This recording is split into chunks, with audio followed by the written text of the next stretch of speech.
Elowen didn't know the man standing at the tree line was the Alpha King. She didn't know he'd been waiting there since sundown, tracking her scent on the wind, counting the minutes until she ran. And she certainly didn't know that the moment she crossed from meadow into forest, her life would no longer be her own. All she knew was that Thornhaven wanted her dead. The village torches were already flickering to life behind her, a swarm of orange fireflies gathering at the square where they'd built the pyre. For her. She could still hear Elder Corwin's voice echoing through the evening air. The witch burns at dawn. Witch. The word tasted like ash in her mouth. She wasn't a witch. She was just a healer's apprentice who'd made one terrible mistake, touched the wrong object in front of the wrong person, and seen things she was never meant to see.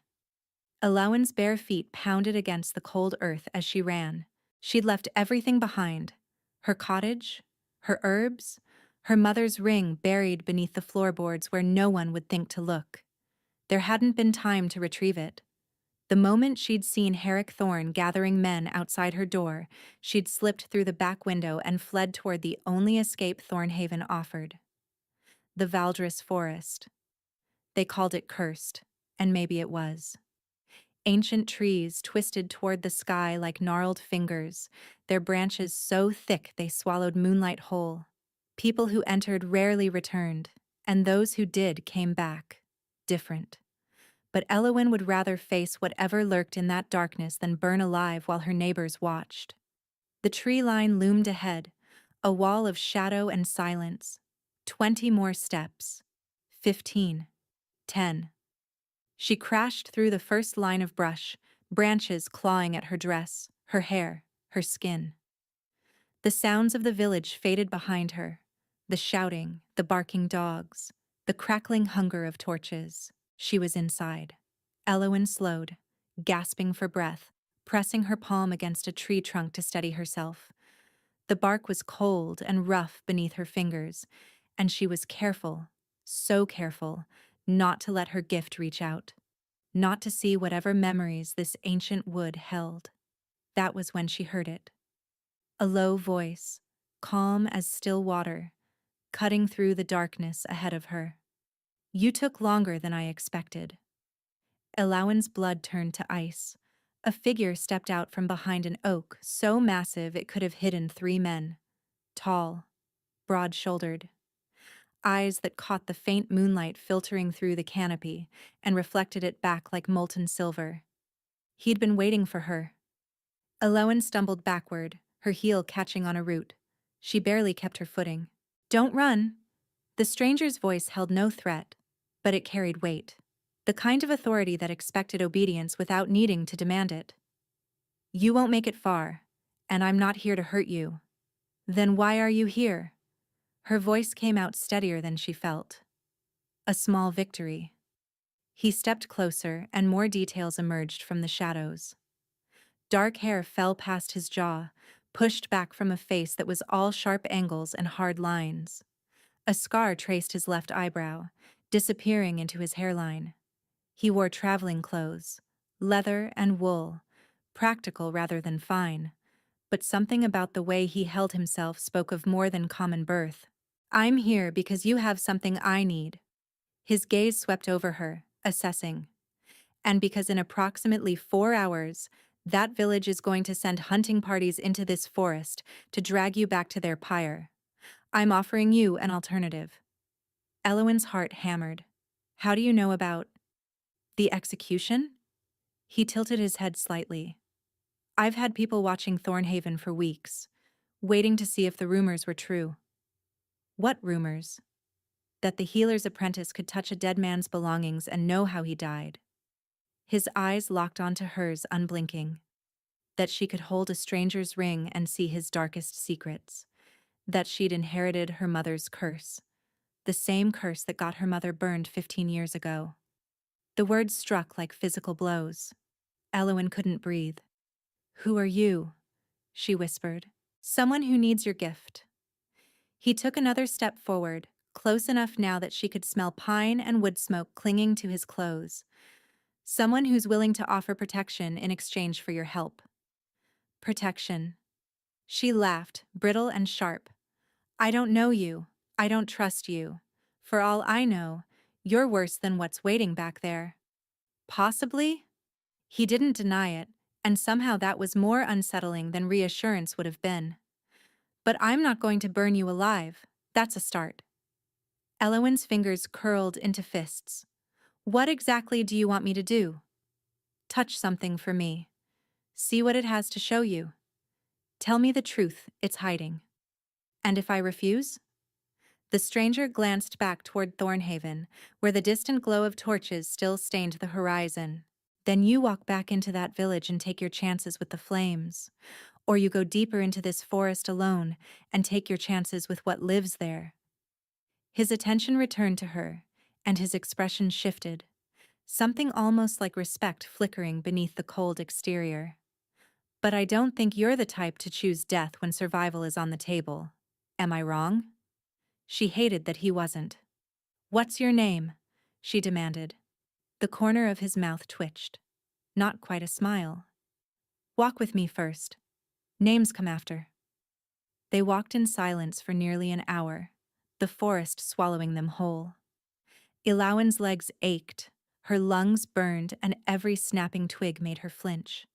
But the stranger moved through the darkness like he'd been born to it, sure-footed, unhurried, and never once looking back to check if she followed. He simply expected that she would, and she did, because the alternative was death. Finally, they reached a clearing where horses waited. 3 of them, held by a man in dark leathers who straightened at their approach. The stranger exchanged a silent nod with him, then turned to Elowin. Sit. Rest. We have things to discuss before we ride. She didn't sit. You said names come after. We've walked. Start talking. That almost smile flickered again. Stubborn. Good. You'll need that. He moved to one of the horses, retrieving something from the saddlebag, a canteen, which he tossed to her. She caught it on instinct. My name is Calum, he said. And 3 weeks ago, my brother Aldrich was found dead in his chambers. A blade in his chest, his own hand wrapped around the hilt. The council ruled it self-slaughter. Case closed. Crown passes to the next in line. He paused, his jaw tightening. Except Aldrich would never have taken his own life. He was 22 years old, newly bonded to his mate, expecting his first pup by winter. He had everything to live for. Elowin's grip on the canteen tightened. You think he was murdered? I know he was murdered. I just can't prove it. Calum's eyes found hers, and the grief beneath his control was staggering, a wound barely scabbed over, still raw underneath. The killer staged it perfectly. No witnesses. No evidence that contradicts the official ruling. The council accepted the easy answer because it suited them. And you need me to touch something, Elowin said slowly. Something from that night. To see what really happened. Yes. Why me? There must be other seers, There aren't. His voice hardened. Your gift is rare, Elowin. Rarer than you know. The moment Aldrich died, I began searching for someone who could see the truth. 3 weeks. And you're the only one I've found who wasn't already dead or driven mad by the visions. The words settled over her like a shroud. If I help you, she said carefully, what do I get in return? Protection. Permanent sanctuary in my territory where no village elder or torch-wielding mob can touch you. He held up a second finger. Gold. Enough to start a new life wherever you choose when this is done. A third finger. And answers. About your mother. About the gift you inherited. About why people like us are hunted while the real monsters sit on councils and wear fine clothes. People like us. The phrase snagged in her mind. You say that like you understand, she said. I understand enough. He didn't elaborate. The question is whether you're willing to take the risk. 7 days in my court. Touch the objects from Aldrich's death. Tell me what you see. After that, you're free to go. No chains, no obligations, no debts. And if I refuse right now? Then Corvin gives you supplies and points you toward the eastern road. You'll have a head start before Thornhaven's hunters pick up your trail. Calem's expression didn't change. I won't force you, Elowin. I need your gift, but I need it given freely. Coerced visions are unreliable. I learned that the hard way. She studied him, the set of his shoulders, the grief he couldn't quite hide, the way he held himself like a man accustomed to command but choosing not to wield it against her. You still haven't told me who you are, she said. Not really. Calem was quiet for a moment. I'm the Alpha King of Valdris. Aldrich was my younger brother and the only family I had left. His voice dropped, rough-edged and raw. And I'm asking for your help because I can't let his murderer sit across from me at council meetings for the rest of my life, pretending grief while wearing my brother's blood on his hands. Elowin's chest tightened. The Alpha King. She'd heard stories, whispered tales of the young ruler who'd claimed the throne after his parents died in a border war. They said he was merciless. They said he was just. They said his enemies disappeared and his people prospered. They never mentioned the hollow look in his eyes when he spoke about his brother. 7 days, she said finally, and then I walk free. Your word on it. My word. He extended his hand. Do we have a deal? Elowin hesitated. His palm was open, waiting, and she knew the moment she touched him, she risked seeing whatever memories clung to his skin. She took his hand anyway, and felt nothing. No visions, no flood of images, just warmth and calloused fingers wrapping around hers. Calem's eyes narrowed slightly, as if he'd been waiting for something that didn't happen. Interesting, he murmured. Then he released her and turned toward the horses. We ride within the hour. Rest while you can. He glanced back, and for the first time, something almost human softened his expression. Welcome to Valdris, Elowin. The ride through the forest should have terrified her. Ancient trees pressed close on every side, their branches intertwining overhead until the moonlight became nothing more than scattered silver coins on the forest floor. Sounds echoed strangely here, owl calls that seemed to come from everywhere at once, the rustle of unseen creatures in the undergrowth, whispers that might have been wind or might have been something else entirely. But Elowin felt none of the fear she'd expected. Perhaps it was exhaustion finally dulling her senses. Perhaps it was the strange certainty that whatever lurked in these woods wouldn't touch her while she rode beside the Alpha King. Or perhaps it was the question still burning in her mind, demanding answers she didn't have. Why couldn't she read him? Her gift had never failed before. Every person she'd touched since childhood had opened like a book. Memories, emotions, and secrets spilling through her whether she wanted them or not. It was why she'd learned to be so careful, to wear gloves, to avoid contact whenever possible. But Calem's hand had given her nothing. Just silence, where there should have been noise. Around midnight, they stopped to rest the horses beside a stream. Corvin, the man who'd been waiting in the clearing, took the animals to drink while Calem built a small fire with practiced efficiency. Elowin sat on a fallen log, watching the flames catch and grow. You're wondering about earlier, Calem said without looking up. When you touched me. She stiffened. How did you... Your face. He fed another branch to the fire. You've been staring at me like I'm a puzzle with missing pieces. Most people don't block me out. No one has, actually. Ever. I'm not most people. He finally looked at her, firelight dancing in those silver eyes. And I didn't block you intentionally, it's just something I am. Something you are, she repeated flatly. That's not an explanation. No, it isn't. He stood, brushing dirt from his knees, and crossed to where she sat. Give me your hand. Elowin's pulse spiked. Why? Because I want to try something. Every instinct told her to refuse, but curiosity had always been her weakness. The same curiosity that had made her touch the magistrate's ring and see him strangling his first wife in vivid, horrifying detail. She extended her hand. Caleb took it slowly, his fingers wrapping around hers. This time, he closed his eyes, and Eowyn felt something shift, like a door cracking open somewhere deep inside her chest. Heat flooded through the contact. Not pain, not visions, but something else entirely. Recognition. As if her blood knew his blood, her bones knew his bones, and her soul had been waiting for this exact moment without ever knowing what it was waiting for. She stopped breathing. Caleb's eyes snapped open, silver burning bright, and she saw the same shock reflected there. "What was that?" she whispered.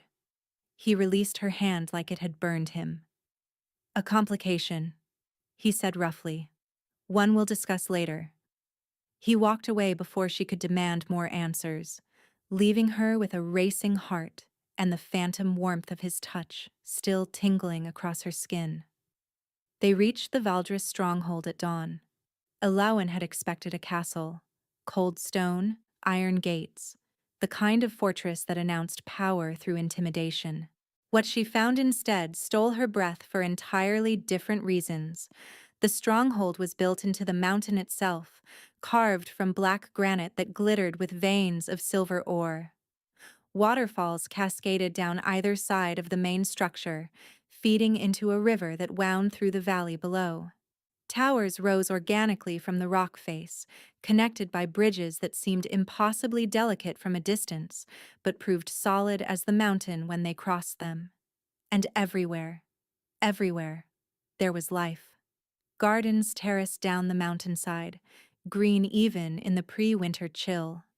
Smoke rose from dozens of chimneys. People moved through courtyards and along pathways, their voices carrying on the morning air. Children chased each other near a fountain carved to look like howling wolves. "It's beautiful," Eowyn breathed, before she could stop herself. Caleb glanced at her, something unreadable in his expression. "Aldrich designed the gardens. Said a fortress shouldn't feel like a prison for the people who lived there." The grief in his voice was quiet but unmistakable. They dismounted in the main courtyard, where servants appeared to take the horses. Eowyn felt the weight of stares, curious, assessing, some openly suspicious, but no one spoke to her directly. They all looked to Caleb first, waiting for his lead. "This is Eowyn," he announced, his voice carrying effortlessly. "She's my guest for the next 7 days and is to be treated with the same respect you'd show me. Anyone who makes her feel unwelcome answers to me personally, understood?" A murmur of acknowledgement rippled through the gathered crowd. A woman stepped forward, tall, elegant, with hair the color of autumn leaves and eyes sharp enough to cut glass. She moved with the kind of grace that suggested nobility or training, possibly both. "Your Majesty." She inclined her head to Caleb, then turned that piercing gaze on Eowyn. "I'm Lysara, steward of the household. I'll show you to your chambers." "Thank you." Eowyn managed to keep her voice steady. "I appreciate the hospitality." Lysara's expression didn't warm, but something in her posture shifted. A fraction less hostile, perhaps. "Follow me." The chambers were finer than anything Eowyn had ever seen. A bed large enough for 4 people dominated one wall, draped in furs and deep green velvet. A fireplace crackled with fresh flames, warming the stone walls. Windows overlooked the valley, offering a view that seemed stolen from a painting. "There's a bath being drawn," Lysara said from the doorway. "Fresh clothes in the wardrobe. Food will arrive within the hour." She paused. "The king requests your presence in his study this afternoon. I'll send someone to collect you." After she left, Eowyn sank onto the edge of the bed, her legs finally giving out. Yesterday morning, she'd been grinding herbs in her cottage, worried about nothing more than whether her rosemary stores would last the winter. Now she was in the Alpha King's stronghold, wearing borrowed clothes, preparing to solve a murder using a gift that had nearly gotten her killed. She thought about her mother's ring, still buried beneath the floorboards in Thornhaven. She thought about the strange heat that had passed between her and Calum by the fire. And she thought about the 7 days stretching ahead of her. 7 days to find a killer, earn her freedom, and somehow survive whatever that complication truly meant. Calum's study was a room built for thinking. Books lined every wall, their spines cracked from use rather than age. Maps covered the central table, weighted down by stones and candle holders. A massive window faced the mountains, letting in pale afternoon light that made the whole space feel suspended between earth and sky. Elowin found him standing by that window, staring out at nothing. "You came," he said without turning. "You summoned me." "I requested." "There's a difference." He finally faced her, and she noticed the shadows under his eyes, darker than they'd been last night. "Did you rest?" "Enough." She stepped further into the room, her gaze falling on a collection of objects laid out on a separate table. Cloth covered them, but she could feel their pull already, that familiar tug in her chest that meant memories were waiting to be read. "Is that everything from the night your brother died?" "Everything I could gather without alerting the council." Caleb moved to stand beside her. "The dagger is the most obvious, but there's also his wedding ring, which he always wore, a letter opener from his desk, a wine cup that was beside his bed." Elowin's stomach tightened. "You want me to see his death? I need you to see who caused it."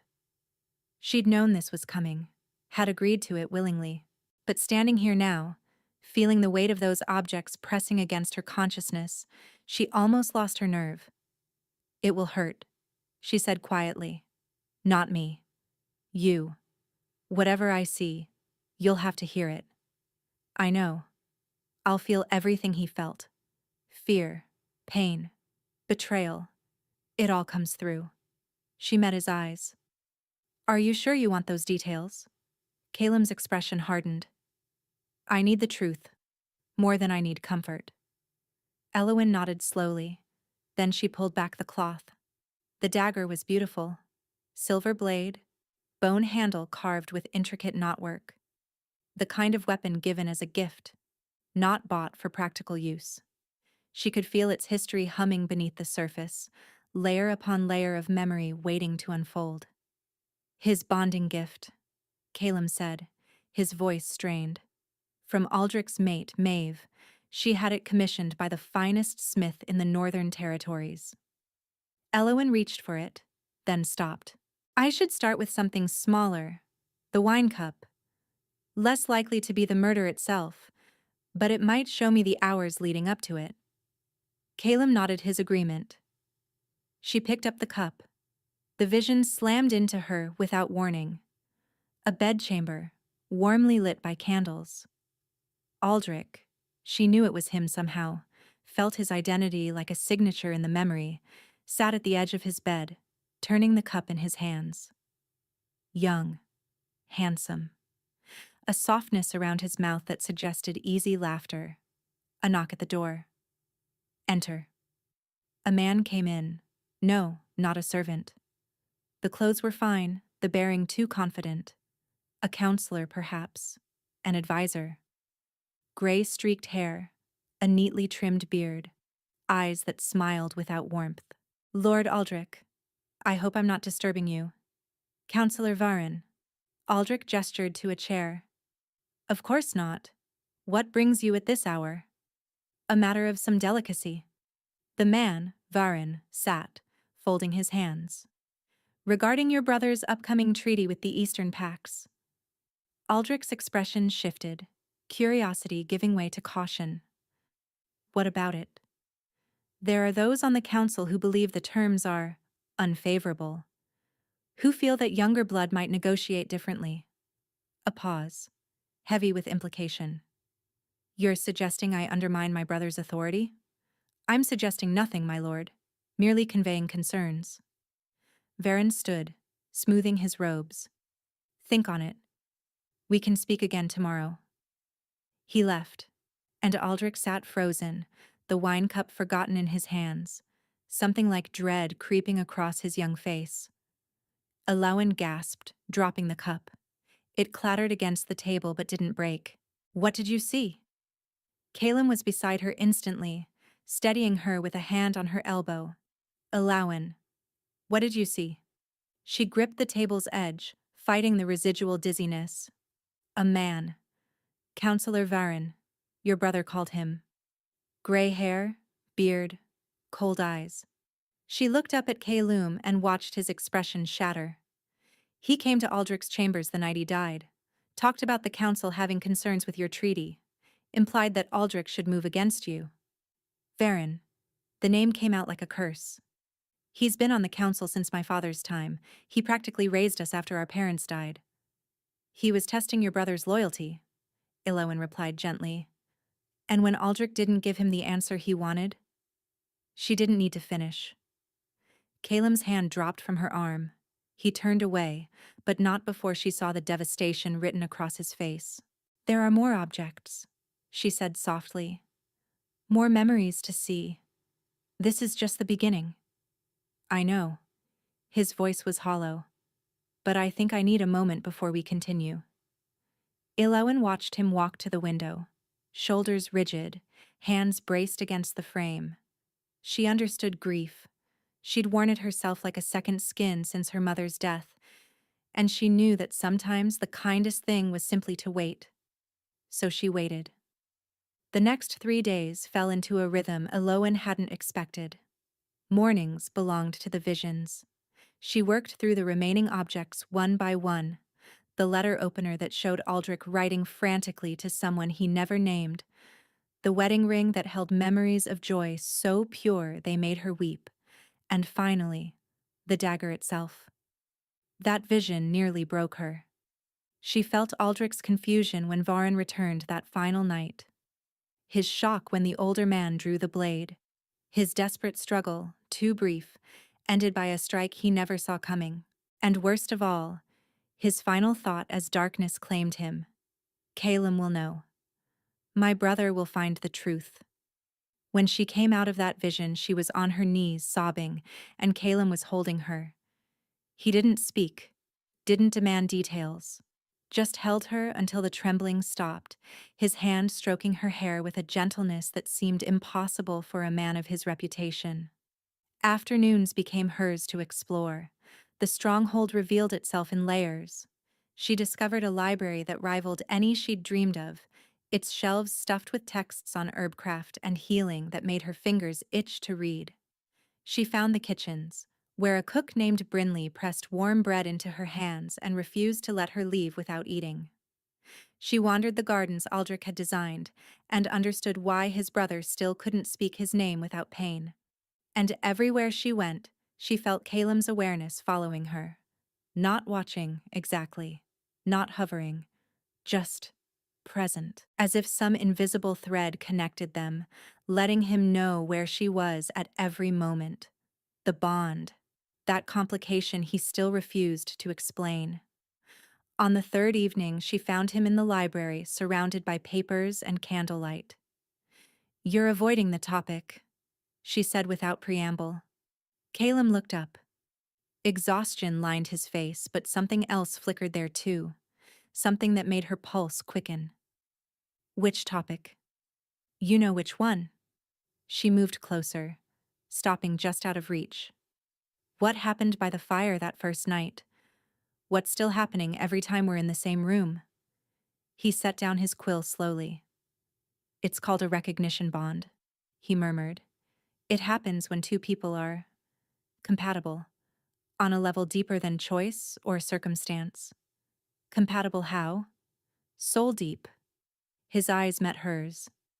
It means my wolf has chosen you, recognized you as mate. The word hung between them like a held breath. And what about you? Elowen asked. Has Caleb chosen me? Or just his wolf? Something raw flickered across his face. I'm trying very hard not to answer that question. His voice low and strained. Because you deserve the freedom I promised. And if I tell you what I feel, I'm afraid you'll stay for the wrong reasons. Before we continue, please take 2 seconds to like this video. What if I want to know anyway? Caleb stood slowly, the chair scraping against stone. Then ask me again after the 7 days, he said, when you're free to leave, and I'm certain your choice is truly yours. He walked past her, close enough that she caught his scent, cedar and cold mountain air and something wilder underneath. Close enough to touch. But he didn't. And neither did she. Not yet. On the 5th night, Elawan found Caleb on the highest balcony, staring at the stars. She'd been looking for him for an hour, driven by a restlessness she couldn't name. The stronghold had grown quiet. Servants retired to their quarters. Guards posted at distant doors. Only the wind kept her company as she climbed the winding stairs. He didn't turn when she approached, but she saw his shoulders shift, acknowledging her presence without words. You should be sleeping, he said. So should you. I don't sleep much anymore. He finally looked at her, and the moonlight caught the silver in his eyes, made them luminous and achingly sad. Not since Aldrich. Elwyn moved to stand beside him at the railing. Below, the valley stretched into darkness, dotted with distant lights from villages that owed allegiance to the crown. I keep thinking about what you said, she admitted. About your wolf choosing me. Elwyn, let me finish. She turned to face him, and the words came easier than she'd expected. I've spent my whole life running, hiding what I am, pretending to be less than I am, waiting for the day someone would discover my secret and destroy me for it. Her voice caught. And then you came. You knew exactly what I was, and instead of condemning me, you asked for my help. You protected me. You made me feel like my gift was something valuable instead of something shameful. Caleb's expression shifted, vulnerability cracking through his careful control. You are valuable, his voice thick with emotion. Not because of what you can do, but because of who you are. The gift is just one part of you. You barely know me. I know enough. He moved nearer, and she felt the heat of him even through the cold night air. I know you faced every vision without flinching, even when they hurt you. I know you waited while I grieved instead of demanding I pull myself together. I know you challenged me when others would have cowered, and you showed kindness when you had every reason to be cold. His hand rose slowly, giving her time to pull away. She didn't. His fingers brushed her cheek, tracing the curve of her jaw with a tenderness that made her chest ache. I've led armies, he said, his voice barely above a whisper. Negotiated treaties, executed traitors, buried both my parents before I was 25. I thought I understood strength. His thumb swept across her cheekbone. But watching you these past days, seeing you carry burdens that would break most people and still find room for compassion, I realized I didn't know anything. Caleb. You asked if Caleb had chosen you, or just his wolf. His words dropped to something raw and unguarded. The answer is both. The wolf recognized you first, but the man caught up quickly. And I'm standing here, terrified, because I've never wanted anything the way I want you to stay. Her heart hammered against her ribs. I'm still terrified, she whispered. Of this. Of wanting something I might lose. Of trusting again after everyone I've trusted has let me down. I know. He pulled back just enough to look into her eyes, his thumb tracing her jaw. And I'm not asking you to stop being afraid. I'm asking you to be afraid with me. To let me prove that not everyone leaves. That some promises are kept. Elwyn closed her eyes. She thought about her mother, burned alive for the crime of seeing too much. She thought about her father, who disappeared when she was 3 and never returned. She thought about every villager who'd smiled at her in the market and then gathered torches to watch her die. And she thought about Caleb, who'd waited at the forest's edge instead of dragging her from her home. Who'd given her choices when he could have given orders? who looked at her like she was something precious instead of something dangerous. She kissed him. It wasn't graceful or planned. She simply rose on her toes and pressed her lips to his, and the world narrowed to that single point of contact. Caleb made a sound low in his throat. Surprise, relief, hunger all tangled together. And then he was kissing her back, his hands cupping her face, his mouth moving against hers with a desperation that matched her own. The bond flared between them, that invisible thread suddenly blazing with warmth and light, and something that felt terrifyingly like coming home. When they finally broke apart, both breathing hard, Caleb brushed a strand of hair from her face. "Stay," he breathed. "Not forever, not yet. But after the 7 days. Stay and let me court you properly. Let me show you what this could be. And if I'm not ready for forever, then I'll wait." His voice was steady despite the trembling in his hands. "However long it takes. I'll wait." Eloin pulled back to look at him. Really look at him. The Alpha King, feared and respected across 5 territories, standing before her with his heart in his hands. "Ask me again tomorrow," she said softly, "after we deal with Varin, after I know we've survived whatever comes next." Is that a maybe? It's a probably. She smiled despite herself. Don't let it go to your head. The sound he made was almost a laugh. Too late. Everything shattered the next morning.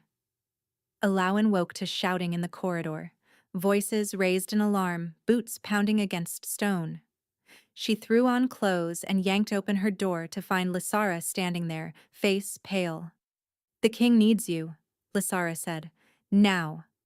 They ran. Caleb was in the great hall, surrounded by guards and council members. In the center of the room, a body lay covered by a dark cloth. Blood seeped from beneath the fabric, spreading across the stone floor. What happened? Eloin pushed through the crowd. Caleb's face was carved from ice. "Corvin found this in my chambers an hour ago." He pulled back the cloth. Maeve, Aldrich's widow. Her throat had been cut, and clutched in her cold hand was a note written in elegant script. "The seer knows too much. She dies next, or more will follow." Elowin's stomach dropped. "Varin," she breathed. "He's fled." Caleb's voice was controlled, but she could see the rage boiling beneath the surface. "Took 6 loyal guards and disappeared before dawn. One of the kitchen servants saw them heading east toward the mountain pass. He's running. He's covering his tracks." Caleb turned to her, and what she saw in his eyes made her step back instinctively. Pure, lethal fury held barely in check. Maeve must have known something, seen something. He killed her to keep her silent and left this note to terrorize us into backing down. "It won't work," Eloin said firmly. "No, it won't." He moved closer, his hand catching hers. "But I need you to stay here, under guard, where you're protected." "Absolutely not. Eloin." "He killed her because I'm getting too close to the truth." She squeezed his hand hard enough to hurt. "If I hide now, he wins. He gets to slaughter everyone who might expose him while I cower behind walls. And if he kills you?" Caleb's control cracked, anguish bleeding through. "If I lose you before I've even had the chance to—" He stopped, jaw clenching. "You won't lose me," she replied, her voice soft but certain. "But you have to let me help finish this. I can read the note. See where he's going, what he's planning. The risk is mine to take." She held his gaze. "You promised me choices, Caleb. This is my choice." The silence stretched between them, heavy with everything unspoken. Finally, he exhaled, a sound of surrender. "Together, then." His hand tightened on hers. "We end this together." Elowin picked up the blood-stained note. The vision hit like a thunderclap. Varen's study, candles burning low. Maps spread across the desk. Mountain passes, border crossings. a route marked in red ink leading toward foreign territory. Another man stood in the shadows, his face obscured, but his voice was clear. The Eastern Throne will welcome you, but you must bring proof that the Alpha King can be destabilized, proof that his line can be broken. Varen smiled, cold and certain. I've already taken his brother's mate. Soon I'll take the seer, and then Calum himself will fall. A king without heirs, without hope, without allies. The perfect puppet for whoever holds his leash. Elowen dropped the note, gasping. It's not just murder, she said, her voice shaking. It's a coup. Varen's working with someone from the Eastern Territories. They want to destabilize your reign, take control through you, or eliminate you entirely. Calum's expression went terrifyingly blank. Then we don't just catch him, he said, his tone deadly calm. We destroy everything he's built. He turned to his guards. Ready the hunting party, we ride within the hour. They caught Varen's trail at the mountain pass. 20 warriors rode with them, handpicked by Calum for loyalty and skill. Elowen rode beside him, refusing to be left behind despite every argument he'd made. The bond between them hummed with shared determination, and shared fear neither would acknowledge aloud. The pass wound through jagged peaks where snow lingered even in early autumn. Varen had chosen his escape route well: difficult terrain, multiple branching paths, and easy places for ambush. But he hadn't counted on Elowen. At every fork in the road she dismounted and touched the stones, the trees, the very air. Fragments of memory clung to everything Varen had passed: his fear, his arrogance, his conviction that he'd already won. Left, she called out again and again. He went left. By nightfall, they'd closed the gap to less than an hour. They found Varen's camp in a shallow cave, his 6 guards posted at the entrance. The counselor himself sat by a meager fire, shoulders hunched against the cold. Surround them, Calum ordered, his voice barely above a whisper. No one escapes. The attack was swift and brutal.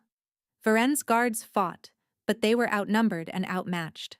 Within minutes, 5 were dead, and the 6th had surrendered, begging for mercy on his knees. Varen didn't beg. He stood as Calum approached, chin raised, that cold smile still fixed on his face.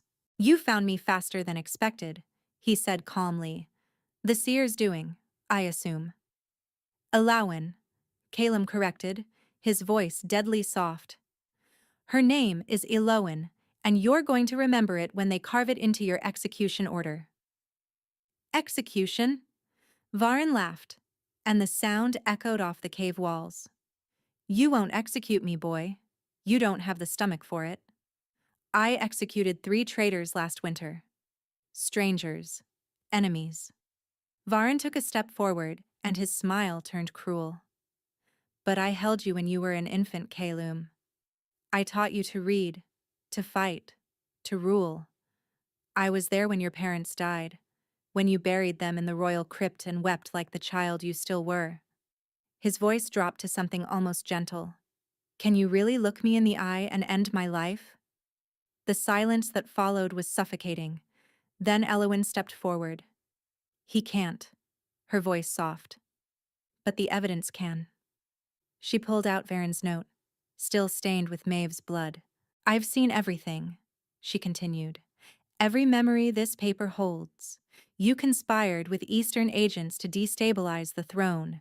You murdered Aldrich when he refused to betray his brother. You killed Maeve when she discovered your correspondence. And you planned to murder me, and eventually Calum himself, to complete your coup. Varen's composure flickered. Visions aren't admissible. They are when combined with physical evidence.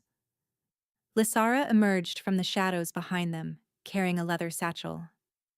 We searched your study after you fled, found letters, payment records, everything you thought you'd hidden. She dropped the satchel at Calum's feet. It's over, Varen. For the first time, real fear crossed the old man's face. The council will never believe. The council already knows. Calem's voice was ice. I sent riders ahead while we tracked you. By tomorrow, every territory will know what you've done. Varen lunged, not toward Calem, but toward Elowen, a hidden blade appearing in his hand, desperation making him fast despite his age. He never reached her. Calem moved like lightning, intercepting Varen mid-strike, his own blade singing free of its sheath. Steel met steel, and then Calem twisted, disarming the older man with brutal efficiency and driving him to his knees. You don't touch her, Calem snarled, pressing the blade to Varen's throat. You don't even look at her. Varen wheezed, blood trickling from a cut on his hand. Just kill me then, he spat. Make it quick. You owe me that much. I owe you nothing. Calem sheathed his blade and stepped back. But I won't make you a martyr. You'll stand trial. You'll confess your crimes before the council and every citizen who cared about my brother. And then you'll hang, publicly, shamefully, with your legacy destroyed beyond repair. He turned to his guards. Take him. Bind his hands and gag him if he speaks. His voice hardened. I don't want to hear another word from his mouth until Judgment Day. As the guards dragged Varen away, Calem turned to Elowen. She saw the aftermath of violence still burning in his eyes, the rage, the grief, and the terrible satisfaction of justice finally within reach. But beneath it all, she saw something else. Relief. It's over, she murmured. Almost. He reached for her, his hand cupping her cheek. There's still one thing left. What's that? Keeping my promise. His thumb brushed her jawline. Letting you choose what happens next. The trial lasted 3 days. Varen confessed nothing willingly, but the evidence spoke louder than his denials. Letters in his own handwriting. Testimony from servants who'd seen too much and feared too greatly to speak until now. And Elowen's visions, presented through detailed testimony that left the council pale and shaken. On the 3rd day, they found him guilty on all counts. He hanged at dawn on the 4th day. Elowen didn't attend. She'd seen enough of Varen's cruelty through borrowed memories. She didn't need to watch him die. Instead, she spent the morning in Aldrich's garden, sitting among the flowers he'd planted, thinking about endings and beginnings. That was where Calem found her. It's done, he said, settling onto the bench beside her. He's gone. How do you feel? Empty. He stared at the mountains in the distance. I thought I'd feel satisfied, vindicated, but mostly I just feel tired. That's grief, she replied gently. Justice doesn't erase loss. It just makes space for healing to begin. Calem was silent for a long moment. The 7 days are over, he said finally. Technically, they ended yesterday. Elowen's heart stuttered. I know. Your debt is paid. Your freedom is earned. Corvin can escort you wherever you want to go. The eastern coast, the southern villages, anywhere you'd be safe and comfortable. Is that what you want? He turned to look at her, and everything he felt was written plainly on his face. You know what I want, he said roughly, but I made you a promise. Your choice, your freedom. I won't break that, no matter how much it costs me. Elowen studied him, this man who'd found her at her lowest and offered salvation without demanding surrender. Who'd held her through visions that shattered her. Who'd defended her against a killer and still stepped back to let her choose her own path. I spent my whole life waiting for freedom, she said slowly, dreaming about it, planning for it, telling myself that once I had it, I'd finally be happy. And now? Now I realize I was wrong. She reached for his hand, threading her fingers through his. Freedom isn't about running away from things. It's about running toward them. Choosing what you want, not just escaping what you fear. Calem's breath caught. Elowen, I choose you, she said simply.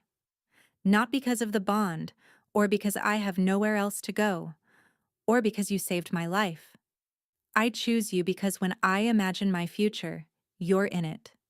Every version, every possibility. She lifted their joined hands, pressing his knuckles to her lips. Court me then, if you still want to.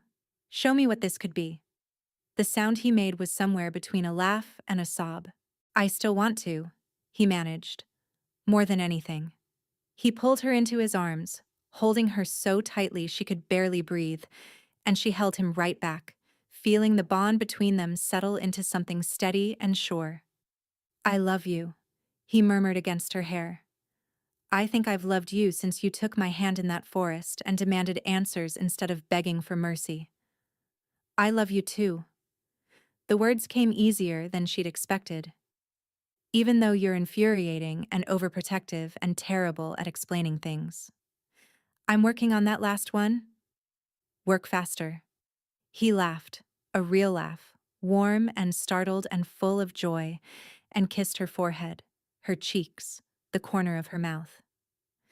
As my lady commands, he said. And for the first time in her life, Eowyn believed in happy endings. They bonded under the winter moon, 3 months later. The ceremony was held in Aldrich's garden, now covered in frost that made every petal and leaf sparkle like scattered diamonds. Lysara stood as witness for Calum. Brinley the cook, who'd become something like a mother to Eowyn, stood for her. The vows were simple. I choose you, Calum said, his voice carrying through the cold air. Not because fate demanded it, but because my heart did. I promise to protect you, to honor you, to stand beside you in darkness and light, for as long as we both shall live. I choose you, Eowyn echoed, tears freezing on her cheeks.